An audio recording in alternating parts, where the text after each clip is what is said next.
It's interesting that my inner child was not born until a few years ago.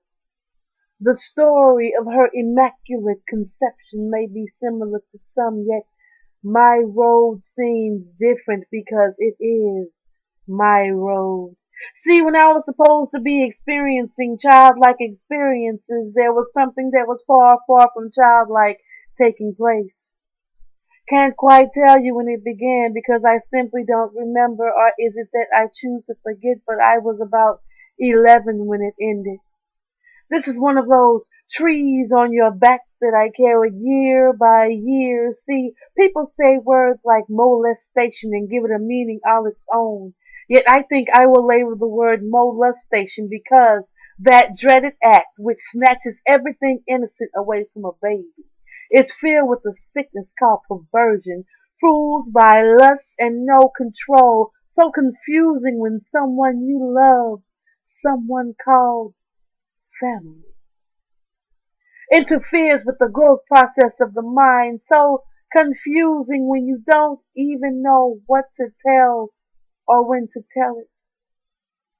I was 27 when I told of the futile days when my little girl days were stolen. To be a normal child is something I can never experience because I can't go back. I can only move forward and tell the tale of what transformed the anger in my veins. Anger that no one would take control of my destiny. Anger that transformed into a violent way of being. See, I only have one life, one child, one teen, one woman, and one in her child who has been reborn 1,000 times.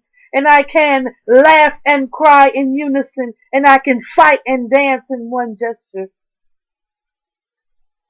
And before I found her, I was only one who did not know the meaning of real love. Until my seeds came forth from my loins, so grateful that my abuse has no bearing on them. My tragedy allows me to love them evermore and be that grand protector, their grand shelter, their grand provider.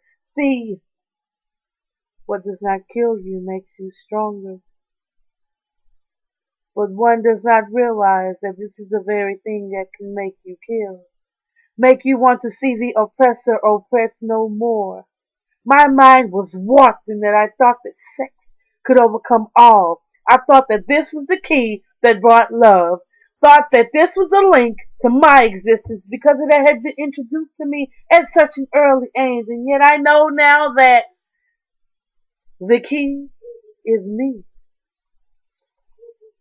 not my sex, not my body, only my mind and my heart and my in her child, because I can laugh and cry in unison and fight and dance in one gesture, and only she can satisfy my desire for happiness, and her eternal home rests in my domain. Yet she was conceived from the greatest pain, strife, and mental sickness. She bore her way through the oppression and the sadness and the salt from my tears, and she laughs and cries in unison, and she dances and fights in one gesture, and her birth name is Queen. Say hello. Them that's got shall get, them that's not shall lose. So the Bible